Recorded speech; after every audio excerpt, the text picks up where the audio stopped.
Hello there everyone, my name is Clink and welcome back to The Legend of Zelda Link's Awakening PC port. Today we're going to be doing the Catfish's Maw, or not Cat, Maw, the Angler's Tunnel. Catfish's Maw is the next dungeon after this one. I have it on the mind already, because I'm trying to plan out how I'm going to do things between this part and the next, because I think next part's going to be one where we don't, I don't even think we're going to get to the next dungeon today, because there's a lot to do. And I forgot, don't hold the D-pad. That is right.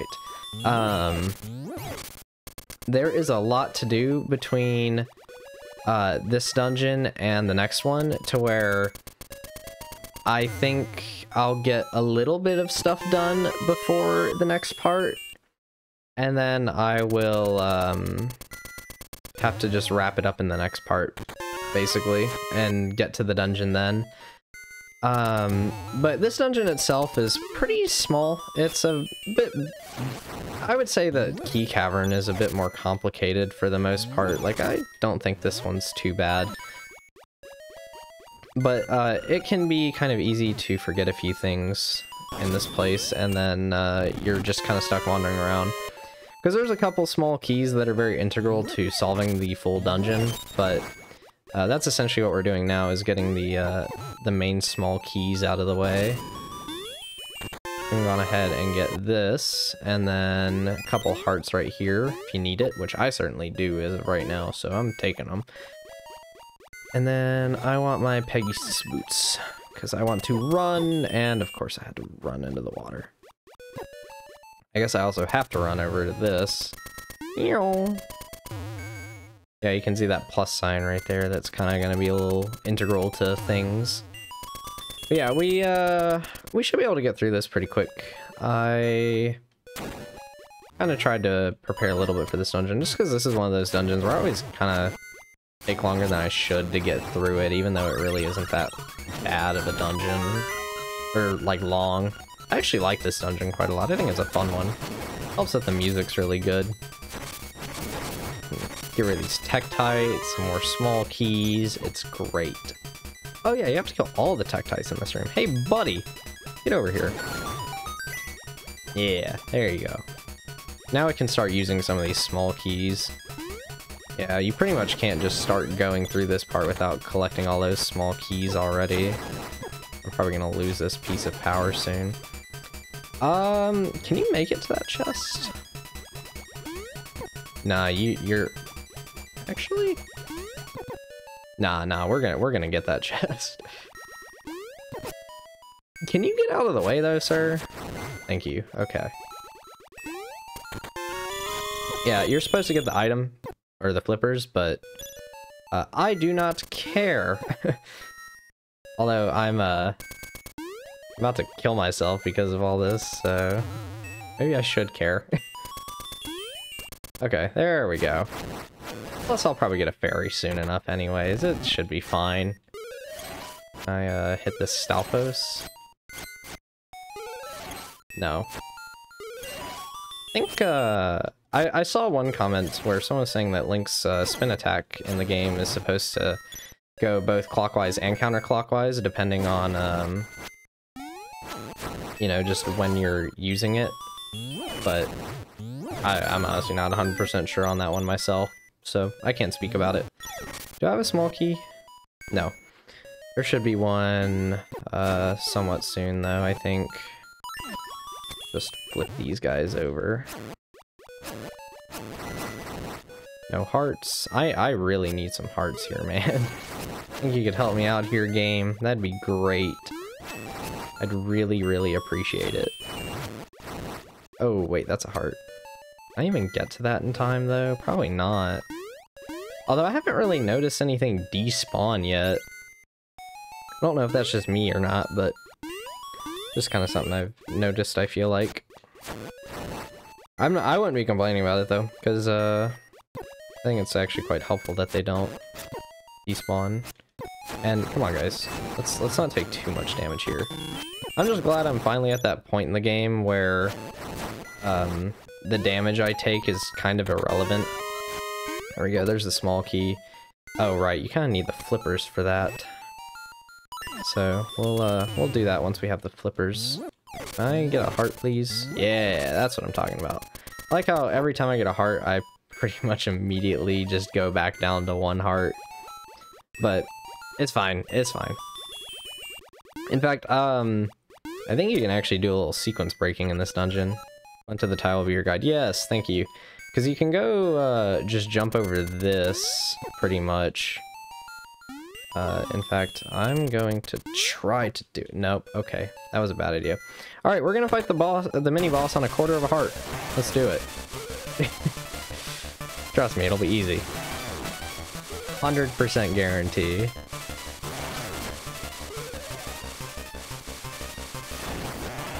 What'd I tell you? What did I tell you?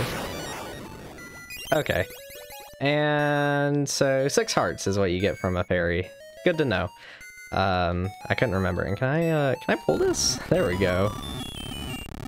We can move these out of the way, dodge the spark, get in, and here's the flippers, finally.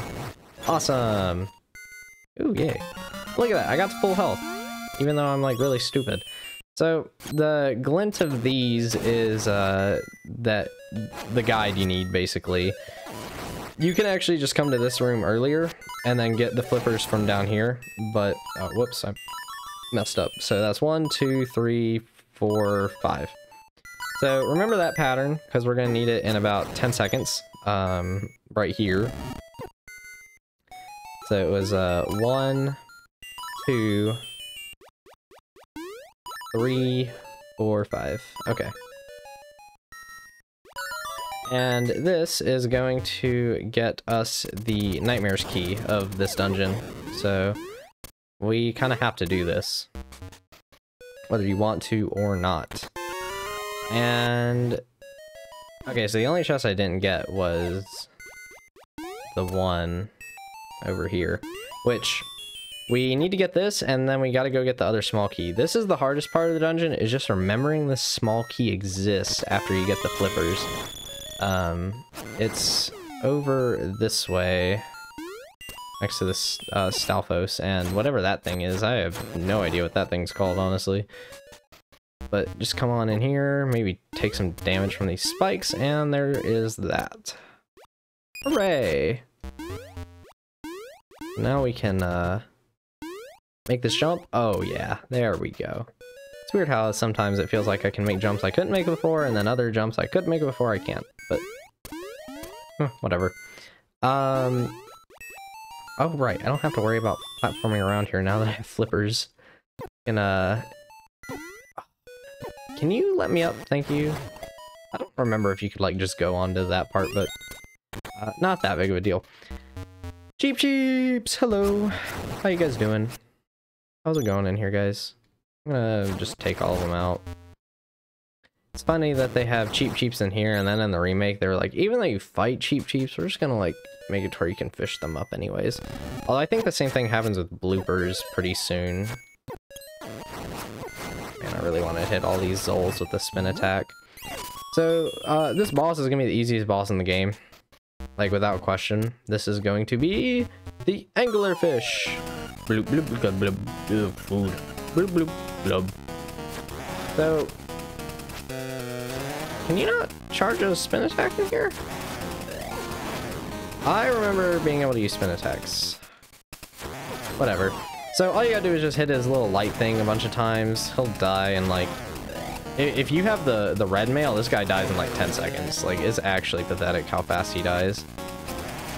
In fact, I took a lot of damage for this fight. But grab our heart container. And let's move forward. And we're already on that second row, which pretty much confirms that there's not going to be extra hearts. Thankfully. That makes me very happy. There we go. There is the Surf Heart.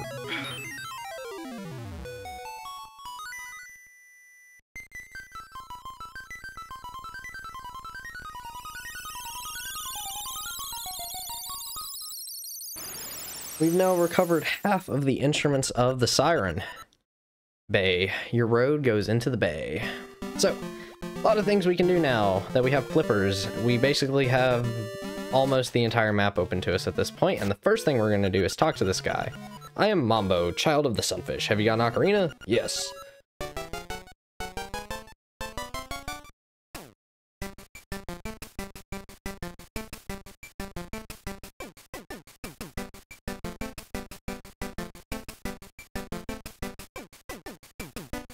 This is just the best cutscene.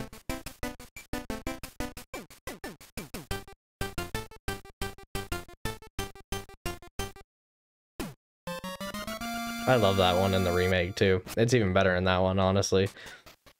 But yeah, Mambo's Mambo is going to be your warp song with the ocarina. Although, I was a little mistaken about it. In this version, it really only warps you to a specific pond. While in the remake, it allows you to warp to pretty much any location you want to. Unless I'm just messing that up completely. But come in here, we can get a heart piece. That'll be our 7th one. And as you can see, we have a little ghosty friend following us around now. I'm sure he'll speak up soon enough. Yeah, the house take me at the bay. And... okay. I was gonna say, is he just not gonna take anything? So let's go ahead and swap over to Mambo's Mambo.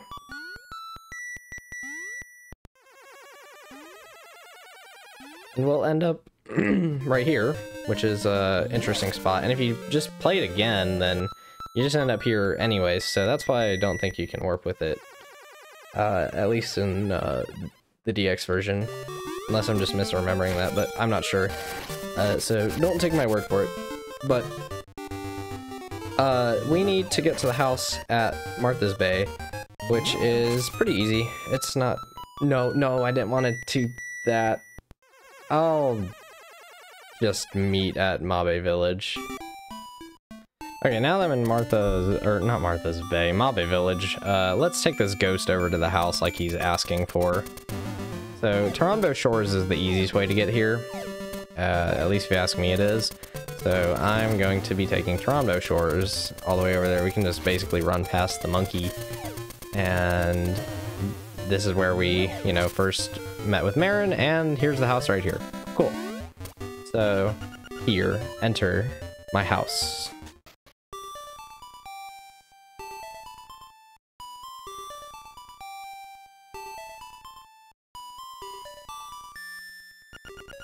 Nostalgia, unchanged, boohoo. Enough. Cemetery, take me. My grave. So this is the point of Link's Awakening where I think things start to get a lot more interesting. You just start dealing with a lot more stuff in terms of the plot. So you got this ghost right here who's you're basically just kind of helping ease his final regrets. And then the story is going to start to actually pick up a little bit from here. So it's going to be pretty fun if you don't know what happens in the game already. But yeah, so his grave is pretty close by, so we can get there and drop him off, and maybe we'll see something for it. Possibly. Thank you. A jar in my home. Look inside. Bye-bye. Hoot, it has been quite some time since our paths crossed, lad. You must dive into the waters of Martha's Bay to enter the catfish's maw. The closer you get to the windfish, the more restless he sleeps. Carry onward. Hoot. So, there's one thing we can do here still. Another photo side quest. Ah, how I love pictures. Hey, Clink, what are you doing here? You want to know about that ghost? I'll bet he's happy thanks to you. Are you ready to take a picture? Yes. I'll call this, I was very afraid. Smile! And the ghost is there. How wonderful. So, if you... at least in the Game Boy and the DX version, if you put magic powder on this guy's grave, he'll actually say, don't sprinkle that on me, I'll have to curse you. And I guess that's just not here on this one, as of right now. But yeah, it's just a neat little thing you can do that's pretty pretty niche and hidden. But yeah, he also said that there is something for us at his house, so let's just go back over there. And I mean, the thing that's over there is pretty oh wow, what a shocker that that's what the thing would be. But actually, while I'm here, I don't want to forget about this. We're gonna buy the bow. Now that I have the rupees. So, Let's go ahead and spend all that money on it. No, I'm not gonna steal it. Yes, I will show stealing items and stuff, but I'm not gonna steal it because I don't want to be labeled a thief, and I don't want to ruin my chances of getting the Marin secret at the end of the game, since there's a reward for beating the game without dying, which could be pretty hard just because of the beginning parts. But heading back to his house, we can look under these jars. This will not be here the first time. You can't just walk in here and pick this up. It'll only show up after he says to look here. So yeah, don't get your hopes up too high about that.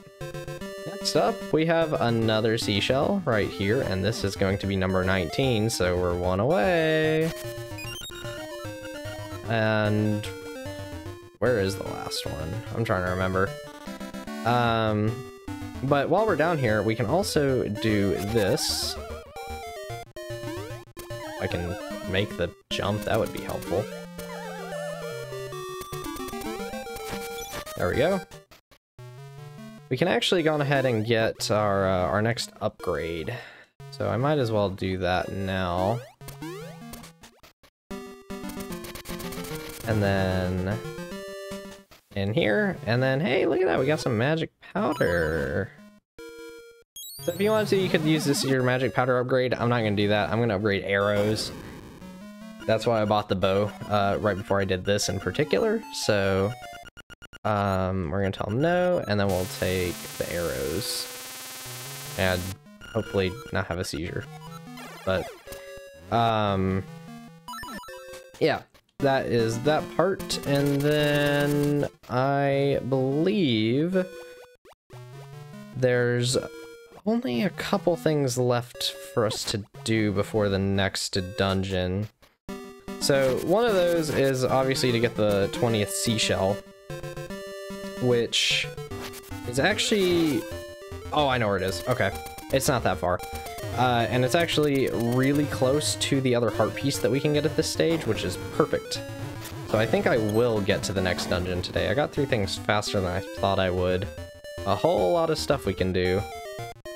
I want to go further up this way. No, I want to go right here. So after this one, there's no need to collect any more seashells in the game. I wouldn't recommend it. I'm gonna try to show where the remaining ones are, although these are the ones I forget about just because I never ever grab them. Because once you get 20, you're done. You're done with the quest. So, no more secret seashell hunting in particular. You can just grab this one. And if you wanted to, you could hold on to these and get the remaining 6. I'm not gonna do that because I want the reward. Because these like the last 6 that you don't find will not show up on the map once you've obtained the final reward. Which, on one hand, kind of sucks. On the other, I don't care that much. So let's go ahead and get this reward.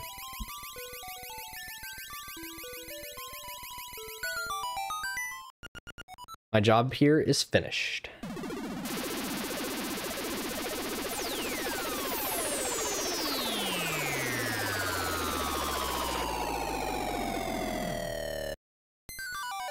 And there we go. You've got a new sword. You should put your name on it right away. So this is the Koholint sword. It's going to do double the damage as our previous sword. And when we're at full health, it will also fire sword beams, which is awesome. When is that not the coolest thing ever? So, real quick, before we move on, there's one more heart piece to get. It's all the way over by Connaught Castle. You have to swim. It's much like the other one we got where I had to dive into the water for it. So we're gonna do that, and then we'll pretty much, I think this is a waterfall in the remake. Pretty sure there's like a seashell in it. Random thing that I just feel like I happen to remember. But maybe it wasn't, but I don't know. I could have sworn there was just a seashell around there in the remake. And I think you just want to brush up against the wall here, and then there it is. So I'm not gonna waste time by swimming all the way back. I think I'm just gonna skip to me being in Animal Village, since that's where we need to be anyway. Okay, so we could immediately go into the dungeon right now, but first I'm going to actually talk to this lady. Oh, you brought me hibiscus. How sweet. Well, since you're such a gentleman, I have a request to make. Will you listen? Sure. Well, you take this letter to a Mr. Wright, who lives on the border of the mysterious forest, please. So yeah, this is something we'll take care of next time, even though we can do it now, but I just wanted to get that letter out of the way. And with that, I am now feeling completely ready to do the dungeon, which we can enter from right here, pretty much. We can just go right on in. We'll deal with that mermaid soon enough as well, actually. But this part's already pretty long, so I figure I'll just enter the dungeon and then we'll take care of some stuff next time. Since we did all, I feel like I jammed a whole lot into the span of 21 minutes. But yeah, that's gonna do it for this episode. I'll see you guys next time where we'll take on Catfish's Maw.